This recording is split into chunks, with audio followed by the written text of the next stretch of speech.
ശ്രീ റെജി ലൂക്കോസ്, പാർട്ടിയുടെ നിലപാടുകളിലെ മാറ്റമാണോ ഇത്? കണ്ണേ കരളെ VSA എന്ന് വിളിച്ചപ്പോൾ നടപടിയെടുത്ത പാർട്ടി ഇത് ഒരു നിലപാട് മാറ്റമാണോ? ഈ മാറിയ സമയത്ത് പലതരം രാഷ്ട്രീയ നിലപാടുകളിൽ മാറ്റമുണ്ടാകുമ്പോൾ അതിനനുസരിച്ചുള്ള ഒരു മാറ്റം ഉണ്ടായിരിക്കുകയാണ്. പടനായകനും കാരണഭൂതനും കാവലാളുമൊക്കെ സൂപ്പറാണ് എന്ന് പാർട്ടിക്ക് തോന്നുന്നത് ആ നിലപാട് മാറ്റം കൊണ്ടാണോ? അപർണ, വാസ്തവത്തില് കേരളത്തിലെ CPM വിരുദ്ധരായ മാധ്യമങ്ങൾക്ക് വിഷയദാരിദ്ര്യം നേരിടുന്നു. കേരളത്തിൽ എന്തെല്ലാം പ്രശ്നങ്ങളുണ്ട് ഒന്നും ചർച്ച ചെയ്യാതെ കൊണ്ട് പിണറായി വിജയനെ വാഴ്ത്തുപാട്ടെന്നും പറഞ്ഞുകൊണ്ട് ഇന്നലെ മുതൽ ചർച്ചയിലാണ്. ഇന്നലെ ആ പാട്ട് എഴുതിയ ഗാനരചയിതാവ് ഞാനുമായിട്ടൊരു ചർച്ചയിലുണ്ടായിരുന്നു. അദ്ദേഹം പറഞ്ഞ വാക്കുകൾ ഞാൻ ഇവിടെ ആവർത്തിക്കുന്നില്ല, എങ്കിലും അദ്ദേഹം ഒരു കവിയാണ് പാരമ്പര്യമായിട്ട്. അദ്ദേഹത്തിന് അങ്ങനെ എഴുതാൻ തോന്നി. അത് CPM പാർട്ടിയുടെ അനുവാദത്തിന്റെ ആവശ്യമില്ല. കാരണം അത് സെക്രട്ടേറിയറ്റിലെ ഏറ്റവും കൂടുതൽ അംഗങ്ങളുള്ള തൊഴിലാളി യൂണിയന്റെ ജൂബിലിയോടനുബന്ധിച്ച് ആ മന്ദിരത്തിന്റെ ഉദ്ഘാടനവുമായിട്ട് ബന്ധപ്പെട്ട് അവരുടെ സ്വാതന്ത്ര്യം അനുസരിച്ച് രചിച്ചു പാടി. തന്നെ രണ്ടാമത് 1921 മുമ്പ് രണ്ടാം പിണറായി സർക്കാർ അധികാരത്തിലേറാതിരിക്കാൻ വേണ്ടിയിട്ട് 1.5-2 വർഷക്കാലത്തേക്ക് ഇവിടുത്തെ മാധ്യമങ്ങള് രമേശ് ചെന്നിത്തല കൊണ്ടിരുന്ന വ്യാജ ആരോപണങ്ങളെ ഏറ്റുവാങ്ങി, അങ്ങനെ പല ആരോപണങ്ങളും അപസർപ്പ കഥകളെ പോലെ ഏറ്റുവാങ്ങി ചർവിത ചരണം പോലെ ചർച്ച ചെയ്തു. ആ ചർച്ചയുടെ ഫലമായിട്ട് എന്തുവേണ്ടി 8 സീറ്റ് അധികം നേടി 99 സീറ്റുകളുടെ LDF വീണ്ടും അധികാരത്തിൽ വന്നു. ഇപ്പോൾ നിങ്ങൾ വീണ്ടും അത്ര ആരോപണങ്ങൾ ഒന്നും പറയാനില്ല, ശൂന്യതയിൽ നിന്നും കഥകൾ രചിച്ച് നിങ്ങൾ വീണ്ടും ചർച്ച തുടങ്ങിയിരിക്കുകയാണ്. മൂന്നാം പിണറായി വിജയൻ സർക്കാർ അല്ല ശ്രീ റെജി ലൂക്കോസ്, നമുക്ക് ഇതിനകത്ത് കുറ്റമൊന്നും കാണണ്ട. ഇതിനൊരു കുറ്റമോ ഇതൊരു പഴിയോ ഇല്ല. ഇതൊരു നിലപാട് മാറ്റമാണോ? 84-ൽ സുരേഷ് കുറുപ്പ് തുടങ്ങി വെക്കുന്നു പോസ്റ്ററിൽ സ്ഥാനാർത്ഥിയുടെ പടം എന്നുള്ള ഒരു വ്യത്യാസം. അങ്ങനെ പാർട്ടിക്ക് പല മാറ്റങ്ങളും വരും. അങ്ങനെയാണല്ലോ, എല്ലാ ആചാരങ്ങളും മാറണമല്ലോ. അങ്ങനെ ഒരു മാറ്റമാണോ ഇത്? അത്രയേ ഉള്ളൂ. കമ്മ്യൂണിസ്റ്റ് പാർട്ടി ഓഫ് ഇന്ത്യ മാറ്റങ്ങൾക്ക് വിധേയമായ ഒരു പാർട്ടിയാണ്. മാറ്റമില്ലാത്തത് മാറ്റത്തിന് മാത്രമേ ഉള്ളത് കാർൽ മാർക്സ് പറഞ്ഞിട്ടുണ്ട്. നിങ്ങളെപ്പോലുള്ളവരാണ് 50-കളിലും 60-കളിലും കേരളത്തിലെ സമൂഹത്തിൽ എങ്ങനെയാണ് പാർട്ടി പ്രവർത്തനം നടത്തിയത്, അല്ലെ കേരളം എങ്ങനെയായിരുന്നു, അതുപോലെ തന്നെ ഇപ്പോൾ തുടരണമെന്ന് വാശി പിടിക്കുന്നത് നിങ്ങളെപ്പോലുള്ള മാധ്യമങ്ങളാണ്. അത് നിങ്ങളുടെ സങ്കുചിത മനസ്ഥിതി കൊണ്ട് വരുന്നത്. കേരളത്തിന് പുരോഗമനമായ രീതിയിൽ മുന്നോട്ട് പോകാനായിട്ട് ഏറ്റവും കൂടുതൽ സംഭാവന നൽകിയത് 1957-ലെ EMS നമ്പൂതിരിപ്പാടിന്റെ കാലത്തെ ഭൂപരിഷ്കരണം മുതൽ ഇങ്ങോട്ട് നോക്കിയാൽ കേരളത്തിൽ ഏറ്റവും കൂടുതൽ വികസനത്തിനും ജനങ്ങളുടെ സമത്വത്തിനും സംഭാവന നൽകിയിട്ടുള്ള ഇടതുപക്ഷ പ്രസ്ഥാനങ്ങളാണ്, പ്രത്യേകിച്ച് CPM കമ്മ്യൂണിസ്റ്റ് പ്രസ്ഥാനങ്ങൾ. അപ്പൊ ആ കമ്മ്യൂണിസ്റ്റ് പ്രസ്ഥാനങ്ങൾ ഇനി ആ കാലഘട്ടങ്ങളിലേക്ക് മുമ്പുള്ള കാലഘട്ടത്തിൽ മാത്രമേ നിങ്ങൾക്ക് തുടരാൻ പാടുള്ളൂ. നിങ്ങൾക്ക് ഒരു കാരണവശാലും ഒന്നും ചെയ്യാൻ പാടില്ല എന്നുള്ള നിങ്ങളുടെ വികലമായ മനസ്സിന്റെ ആവിഷ്കാരങ്ങളാണ് ഇപ്പൊ കേട്ടോണ്ടിരിക്കുന്നത്. രണ്ടാം പ്രധാനപ്പെട്ട കാര്യം പറയാം. ബഹുമാനപ്പെട്ട ONV കുറുപ്പ് സാറ് രചനയിൽ പിന്നെ ദേവരായ മാഷിനെ പോലുള്ള ഒരു തോപ്പിൽ മാഷിന്റെ രചനയിലൊക്കെ കേരളത്തിൽ 50-കളിൽ 60-ന്റെ ആദ്യപാദങ്ങളിൽ ഇറങ്ങിയ കുറെ ഗാനങ്ങളുണ്ട്. അത് കേരളത്തിലെ ജനങ്ങൾ ഏറ്റുപിടിച്ചത്. നിങ്ങൾ അക്കാലത്തൊന്നും അതിനെക്കുറിച്ചൊന്നും ഒന്നും പറയുന്നില്ലോ.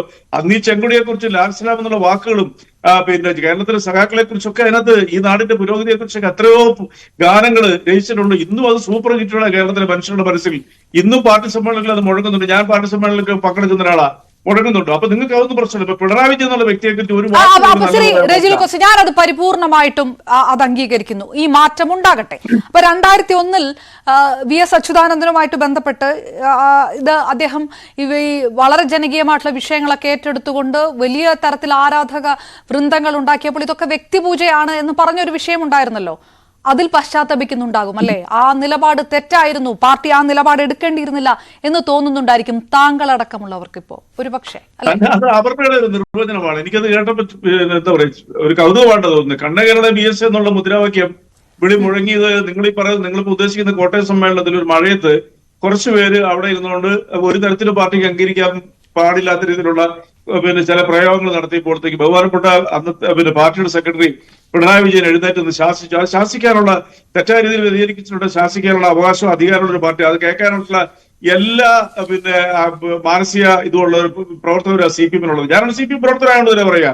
നിങ്ങൾ അത് ഉദ്ദേശിച്ചായി പറയുന്നു. പക്ഷെ അവിടെ നിങ്ങൾ അന്ന് മുതൽ ഞാൻ ആ പൊതുസമ്മേളനത്തിലെ ഒരു കാണിയായിട്ട് പങ്കെടുത്തിട്ടുള്ള കോട്ടയം സമ്മേളനത്തില് അന്ന് മുതൽ നിങ്ങളുടെ മാധ്യമങ്ങള് VS അച്യുതാനന്ദനെ ഒതുക്കാനായിട്ട് VS അച്യുതാനന്ദനെ പൂഴ്ത്തി കഴിച്ചിട്ടുണ്ട്, ഈ പാർട്ടി തിരുത്തു എന്നൊക്കെ പറഞ്ഞ് നിങ്ങൾ തുടങ്ങിയതാ.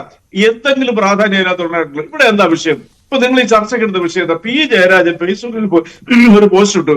അതേ ആ പോസ്റ്റ് ഞാനും വായിച്ചതാ. ഞാൻ ആ വായിച്ചപ്പോഴത്തേക്ക് അതൊരു പുതിയ പോസ്റ്റ് ഒന്നുമല്ല, അത് പുതിയ ഗാനമല്ല. അതിനെ പിണറായി വിജയൻ ഒരു താക്കീത് കൊടുത്തോണ്ട് പിണറായി വിജയനെ വെല്ലുവിളിച്ചാണ് ഇട്ടെന്നൊക്കെ നിങ്ങൾ വ്യാഖ്യാനിക്കുന്നത്. നിങ്ങൾക്ക് കമ്മ്യൂണിസ്റ്റ് പാർട്ടി ഇന്ത്യ മാർക്സിസ്റ്റിനെ കുറിച്ച് പിണറായി വിജയൻ പറഞ്ഞൊരു വാക്ക് ഞാൻ ആവർത്തിക്കാം. ഈ ചോദ്യം മാധ്യമങ്ങൾ ചോദിച്ചപ്പോൾ ഒരു വാക്ക് പറയാമായിരുന്നു ആ വാഴ്ത്തുപാട്ടിനെ കുറിച്ച്. ആ വാഴ്ത്തുപാട്ടിനെ കുറിച്ച് എന്തെങ്കിലും ഒരു അനുകൂലമായിട്ടുള്ള ഒരു പ്രതികരണം അദ്ദേഹത്തിന്റെ ഭാഗത്തുനിന്നുണ്ടായിരുന്നില്ല, P ജയരാജന്റെ ഭാഗത്തുനിന്ന്. താങ്കൾ കേട്ടിരുന്നോ എവിടെയെങ്കിലും? അല്ല ഇത് നിങ്ങൾ എന്തിനാണ് ഞങ്ങളുടെ പാർട്ടിയുടെ അഭിപ്രായങ്ങളെ കുറിച്ചൊക്കെ നിങ്ങൾ ഇങ്ങനെ ഉത്കണ്ഠപ്പെടുത്തുന്നത്? നിങ്ങൾക്ക് ഇവിടെ എന്തെല്ലാം വിഷയങ്ങളുണ്ട്. ഇവിടെ കോൺഗ്രസ് പാർട്ടിയുടെ രാഹുൽ ഗാന്ധി അതൊരു ജനാധിപത്യ പാർട്ടിയല്ലേ? ഇന്ത്യയിൽ ഭരണത്തിൽ കയറണം, അദ്ദേഹത്തിന്റെ നടപ്പിലൂടെ അല്ലെങ്കിൽ ജോഡോ യാത്രത്തിലൂടെ ആയാലും ഭരണത്തിൽ ഈ BJP താഴെ ഇറക്കി വരണമെന്ന് ആഗ്രഹിച്ച കൂട്ടത്തിൽപ്പെട്ട ഒരാളാണ് ഞാൻ. അതെ, മറ്റ് രാഷ്ട്രീയ പാർട്ടികളുടെ വിഷയങ്ങളൊന്നും പരിശോധിക്കാത്ത ഒരു രാഷ്ട്രീയ പാർട്ടിയാണ് CPM ആണല്ലോ അല്ലെ? അല്ല, അങ്ങനെ അല്ലെന്നൊക്കെ ചോദിച്ചാൽ എന്റെ വായിച്ചില്ല അങ്ങനെ പറയാൻ. അവരുടെ പോലെ മിടിക്കുക മാധ്യമപ്രവർത്തകർ ശ്രമിക്കണ്ട. എത്രയോ വർഷങ്ങളാണ് നമ്മുടെ ചർച്ചയിലുണ്ട്. ഞാൻ പറഞ്ഞല്ലോ, കേരളത്തിൽ നിങ്ങൾ വളരെ വളരെ ദയനീയമായിട്ട് നിങ്ങൾ വിഷയദാരിദ്ര്യം നേരിടുന്നു. ഇതതിന്റെ വസ്തുത. ഇത്തരം വിമർശനങ്ങളും ഇവിടെ നേരത്തെ പറഞ്ഞ ഉമേഷ് സാർ, ഞാൻ ബഹുമാനിക്കുന്ന നേതൃത്വം, അദ്ദേഹത്തെ പറഞ്ഞ വിമർശനങ്ങളെല്ലാം കേട്ട് തഴപ്പിച്ച് ഈ വന്നൊരു പാർട്ടിയാക്കി ഈ CPM പാർട്ടി മാത്രം വോട്ട് ചെയ്തുകൊണ്ട് ഭരണത്തിൽ വരും ഈ പാർട്ടി. നിങ്ങൾക്ക് തോന്നുന്നുണ്ടോ? കേരളത്തിലെ ഞങ്ങളുടെ അംഗസംഖ്യ 4,85,000 ഉള്ളൂ മെമ്പർഷിപ്പ്. ബാക്കി ലക്ഷങ്ങൾ വരുന്ന ഈ പാർട്ടിയെ സ്നേഹിക്കുന്നവർ, രാഷ്ട്രീയം ഇല്ലാത്തവര്, നാടിന്റെ സുരക്ഷിതവും വികസനവും ആഗ്രഹിക്കുന്നവരെല്ലാം വോട്ട് ചെയ്തിട്ടാണ് ഈ പാർട്ടി അധികാരത്തിൽ കൊണ്ടുവരുന്നത്. അപ്പൊ അവർക്കൊന്നും വിവേചന ബുദ്ധിയില്ല. നിങ്ങൾ ഈ പറഞ്ഞ രീതിയിലുള്ള വിമർശനപരമായിട്ടുള്ള സമീപനങ്ങൾ അവർക്കില്ല. ഇതെല്ലാം കേട്ടിട്ട് അവർക്ക് എന്തുകൊണ്ടാണ് വോട്ട് ചെയ്യണം തോന്നിയത്? അത് സ്വാഭാവിക കാലത്തിനനുസരിച്ച് മാറിക്കൊണ്ടിരിക്കുന്ന മാറ്റം എന്ന് പറയുന്നത് കാലാനുസൃതമായ മാറ്റം. ഇപ്പൊ ഗ്ലോബൽ എന്താ പറയുക ഡെവലപ്മെന്റ്സിനെ കുറിച്ച് ഏറ്റവും കൂടുതൽ ചിന്തിക്കുക, അത് കേരളത്തിൽ കൊണ്ടുവരാനായിട്ട് ആഗ്രഹിക്കുകയും ചെയ്ത കേരളത്തിലെ ആദ്യത്തെ മുഖ്യമന്ത്രി പിണറായി വിജയൻ മാത്രമൊന്നുമല്ല, ബഹുമാനപ്പെട്ട EK നായരുടെ കാലത്ത് ഉണ്ടായിട്ടുണ്ട്. അത് ഇങ്ങോട്ട് തുടർന്ന് വന്നു കഴിഞ്ഞിട്ടുണ്ടെങ്കിൽ ഏറ്റവും കൂടുതൽ അതിന് അല്ല, അതായത് ഇനി സ്വീകരിക്കാൻ പോകുന്ന ഒരു നിലപാടിന്റെ ഭാഗമാണ് കാരണഭൂതൻ മെഗാ തിരുവാതിര തൊട്ട് കാവലാൾ ഈ വാഴ്ത്തുപാട്ട് വരെ. ഇത് ഒരു നിലപാട് മാറ്റമാണ്. കാലത്തിനനുസരിച്ച് പാർട്ടി മാറുന്നു. വളരെ ആരോഗ്യകരമായിട്ട് ശ്രീ റെജി ലൂക്കോസ് അത് അംഗീകരിക്കുന്നു. അല്ല, അങ്ങനെയല്ല, അത് അങ്ങനെ പറഞ്ഞു പോവാതെ ഞാനത് ഞാൻ പറഞ്ഞതിനെ വളച്ചു കിട്ടണം. അതാണ് ഞാൻ വളരെ സിമ്പിൾ. താങ്കൾ ആ താത്വികമായിട്ടുള്ള അവലോകനം നടത്തിയത് എന്താണ് പറയുന്നതെന്ന് എനിക്ക് മനസ്സിലാവുന്നില്ല, കേൾക്കുന്നവർക്ക് മനസ്സിലാവുന്നില്ല. വളരെ സിമ്പിൾ ആയിട്ടാണ് ഇതങ്ങ് അംഗീകരിക്കുന്നു. ഇങ്ങനെയൊക്കെ തന്നെയായിരിക്കും ഇനി ഉണ്ടാവുക എന്നുള്ളതിന്റെ സാമ്പിൾ. അടുത്ത് കേൾക്കും. ഞാനത് എന്റെ വാക്കൊന്ന് പൂർത്തിരിക്കട്ടെ. എന്നെ മാത്രം ഇത് അറിയുന്നില്ല. ഞാനൊരു താത്വിക അവരോധനമായിട്ട് നടക്കുന്ന ഒരു വ്യക്തിയല്ല. എന്നെ അറിയാത്തവർക്ക് ഞാൻ താത്വികമായിട്ട് അവരോധനം മെനക്കെടാറില്ല. ഇത്രയും ഈ 11 വർഷത്തെ ചാനൽ ഡിബേറ്റിൽ കൈരളിയിൽ 2000 മുതൽ രാഷ്ട്രീയ പ്രോഗ്രാം ചെയ്യുന്ന കാര്യത്തിൽ ഞാനങ്ങനെ ചെയ്തിട്ടില്ല. കാരണം എനിക്കതിന് യോഗ്യതയില്ല. താത്വികമായി അവരോധനം ചെയ്യാൻ മാത്രമൊന്നും ഞാൻ കഴിവുള്ള ആളെന്നില്ല. പച്ച മലയാളത്തിലാണ് പറഞ്ഞത്. നിങ്ങൾ കൊണ്ടുവരുന്ന വിഷയങ്ങളെ തെറ്റായ രീതിയിൽ ജനങ്ങളെ തെറ്റിദ്ധരിപ്പിക്കാൻ കൊണ്ടുവരുന്ന വിഷയങ്ങളെ വിമർശിക്കുമ്പോൾ നിങ്ങൾക്ക് താത്വികമായിട്ട് തോന്നും. എന്ത് താത്വിക? ആഗോളപരമായിട്ടുള്ള വികസനങ്ങൾ കേരളത്തിൽ കൊണ്ടുവരാൻ ശ്രമിക്കുന്ന CPM പോലെ പാർട്ടിയെ വ്യക്തിപൂജ ഈ പാർട്ടി അംഗീകരിക്കുന്നു, നെഞ്ചിലേറ്റുന്നു, പ്രോത്സാഹിപ്പിക്കുന്നു. ഇത്രയേ ഉള്ളൂ ചോദ്യം. പ്ലീസ്, അത്രയേ ഉള്ളൂ ചോദ്യം. വ്യക്തിപൂജ. ഞാൻ അതിനുള്ള മറുപടിയാണ് പറഞ്ഞുകൊണ്ടിരിക്കുന്നത്. ഇല്ല, എനിക്ക് മറുപടി മനസ്സിലാകുന്നില്ല ശ്രീ റെജി ലൂക്കോസ്. എനിക്ക് മനസ്സിലാകുന്നേ ഇല്ല. താങ്കൾ അതിനെ അംഗീകരിക്കുകയാണോ വേണ്ട എന്ന് പറയുകയാണോ എന്ന് എനിക്ക് ആ മലയാളം മനസ്സിലാകുന്നേ ഇല്ല. അത് അവർക്ക് മനസ്സിലാകത്തില്ല. നിങ്ങൾക്ക് മനസ്സിലായി കഴിഞ്ഞാൽ പിന്നെ ഈ ചർച്ചയുടെ ഗതി മുട്ടിയില്ലേ? അതുകൊണ്ടാണ് മനസ്സിലാകാത്തത്. ഞാൻ പറഞ്ഞല്ലോ, ഈ CPM എന്ന പാർട്ടിയിൽ ഒരു വ്യക്തിപൂജയില്ല. പാർട്ടിയാണ് നമ്പർ 1. അത് കഴിഞ്ഞ വ്യക്തികൾക്ക് പ്രാധാന്യമുള്ളൂ. നിങ്ങൾ ആദ്യം മനസ്സിലാക്കുക. രാജവാഴ്ചയ്ക്ക് ശേഷം കേരളത്തിൽ വന്ന ഭരണത്തിൽ ഏതെങ്കിലും രാജാവായിട്ട് ആരും ഇവിടെ ആരൊക്കെ എന്തൊക്കെ പറഞ്ഞാലും ഒരു കമ്മ്യൂണിസ്റ്റ് നേതാവും ഇവിടെ രാജാവായിട്ട് വാണിട്ടില്ല. നിങ്ങൾ മനസ്സിലാക്കുക. നിങ്ങൾ എങ്ങനെ വർണ്ണിക്കുന്നു? എന്താ CPM എന്ന് പറയുന്ന ഒരു വ്യക്തിപൂജയുടെ പാർട്ടിയുണ്ട്?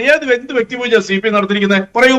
പാർട്ടിയുടെ ഔദ്യോഗികമായിട്ടുള്ള അല്ലെങ്കിൽ AK സെന്ററിൽ നിന്ന് ഔദ്യോഗികമായ അറിയിപ്പോട് ഏതെങ്കിലും രീതിയിലുള്ള ഒരു വരികമായിട്ട് ഏതെങ്കിലും വ്യക്തിയെ പ്രകീർത്തിക്കുന്നതായിട്ട് കേരളത്തിൽ ഇറങ്ങിയിട്ടുണ്ടോ? നിങ്ങൾ നേരത്തെ സുരേഷ് കുറുപ്പിനെ കുറിച്ചൊരു വാക്ക് പറഞ്ഞു. ആ ഇലക്ഷനിൽ എനിക്കൊന്ന് വോട്ടവകാശം ഇല്ലെങ്കിൽ ആ ഇലക്ഷൻ എന്റെ നാട്ടിൽ നടന്നതാ. അന്ന് ഞാനൊക്കെ ഏതാണ്ട് ഞാൻ പ്രീ ഡിഗ്രിക്ക് പഠിക്കുന്ന കാലത്ത് മറ്റാണെന്ന് തോന്നുന്നു. അന്ന് സുരേഷ് കുറുപ്പിനോടൊപ്പം ജാഥ നയിക്കാൻ ഞങ്ങളൊക്കെ എന്താ സുരേഷ് കുറുപ്പ് എന്ന് വ്യക്തി എന്ന് പറയുന്ന വ്യക്തിക്ക് കേരളീയ സമൂഹത്തിലും പ്രത്യേകിച്ച് ഞങ്ങളുടെ കോൺസ്റ്റിറ്റ്യൂഷൻ നൽകിയ ആദരവ്, അത് അന്ന് ഏറ്റവും അപ്ഡേറ്റഡ് ആയിട്ട് അദ്ദേഹത്തിന്റെ ചിത്രം പബ്ലിഷ് ചെയ്തു, പോസ്റ്റർ ഒട്ടിച്ച്. അതൊക്കെയല്ലേ മാറ്റം. എനിക്കിപ്പോഴും മനസ്സിലാവുന്നില്ല ശ്രീ റെജി ലൂക്കോസ്. എനിക്കിപ്പോഴും മനസ്സിലാവുന്നില്ല താങ്കൾ ഇതേത് തരത്തിലാണ് എടുക്കുന്നത്. എനിക്കിപ്പോഴും മനസ്സിലാകുന്നില്ല. ഞാൻ തിരികെ എത്താം.